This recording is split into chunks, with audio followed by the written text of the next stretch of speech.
की थी तो मैंने 4-5 दिन पहले पढ़ना शुरू किया। 5-10 मिनट पढ़ के मुझे लगा कि उससे बात बनेगी नहीं, वो अलग ही टाइप की बातें थी, बड़ी थ्योरेटिकल सी बातें। तो मैंने कहा क्या थियरी में क्या रखा है, हम बच्चों से बच्चों की जुबान में बात करेंगे, उसका मजा ज्यादा है, क्यों थियरी में जाए। तो मैं जो कुछ भी अगले 1-आध घंटे में, मतलब 1 घंटा की, आधा घंटा की, 1.5 घंटा, वो मैं आपके चेहरे से अंदाजा लगा लूंगा। आप केवल चेहरे पे भाव ऐसे ले आइएगा कितना आप सुनना चाह रहे हैं। मैं तो अभ्यस्त हूँ, मैं 8 घंटे बिना ब्रेक के पढ़ाता हूँ जनरली, तो मैं तो अभ्यस्त हूँ सुबह से रात तक पढ़ाने के लिए। आप अपना देख लीजिए कितना आप सुनने की हालत में है। और ऐसा ना हो कि मैं अपनी स्पीच सुनने के लिए मोटिवेट करूंगा आपको, वो मैं नहीं करूंगा, है ना। उससे अच्छा, उससे बेहतर ये है कि बीच में छोड़ देंगे और मैं आपकी उम्र का भी ध्यान रखूंगा। छोटे छोटे बच्चे हैं, इतना टॉर्चर ठीक नहीं है, तो ध्यान रखेंगे। पर मेरा ख्याल है कि आपको मजा आएगा, क्योंकि आपकी उम्र से जुड़ी बातें हैं, आपको अच्छा लगेगा। मैं सबसे पहले 2 शब्दों में अंतर स्पष्ट करना चाहता हूं। एक शब्द है गिव अप करना, एक है लेट गो करना।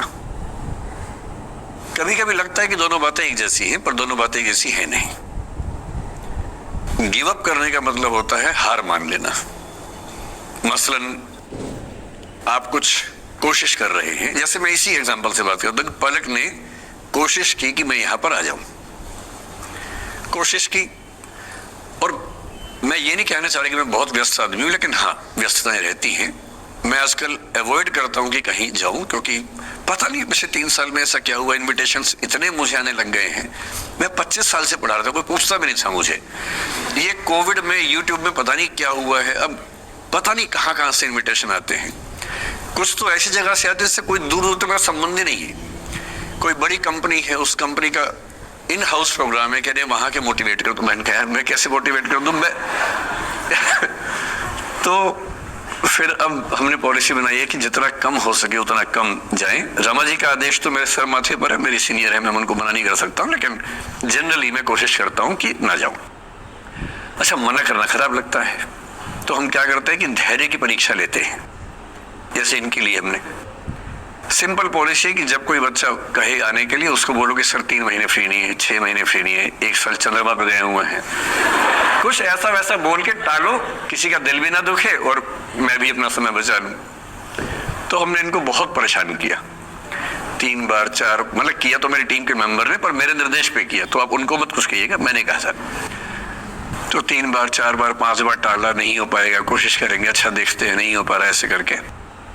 अब इनके सामने 2 ऑप्शंस थे। एक ऑप्शन ये था कि हार मान लेती और अंत में बोलती कि चलिए कोई बात नहीं, दुख हो रहा है हमें, ये होता है गिव अप करना। एक दूसरा स्टांस भी होता है, दूसरा स्टैंड भी होता है कि कोई चीज आप हासिल करना चाह रहे हैं, आपको नहीं मिल रही। मसलन ये मुझे बुलाना चाहिए, मैं नहीं आ रहा, मैं बिना बात के भाव खा रहा हूं, नहीं आ रहा हूं।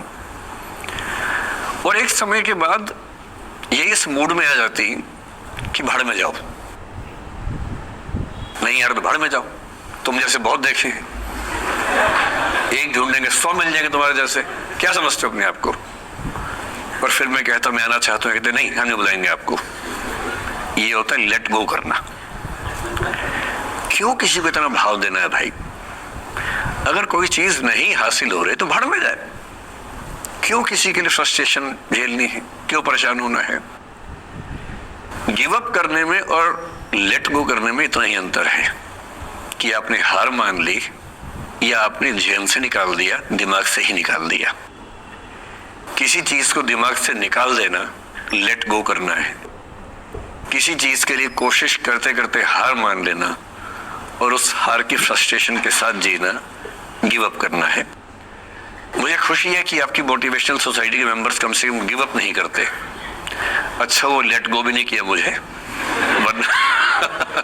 मेरा सम्मान बच गया। और ये अच्छा है कि इसी विषय पर हम बात करना चाह रहे हैं। मैंने इस बीच में ये भी सीखा कि आपकी उम्र के बच्चों को कुछ भी बताने का सबसे अच्छा तरीका है कहानियां सुनाना। और आपकी उम्र की बात नहीं है, लिंक्डइन पर आप भी शायद होंगे,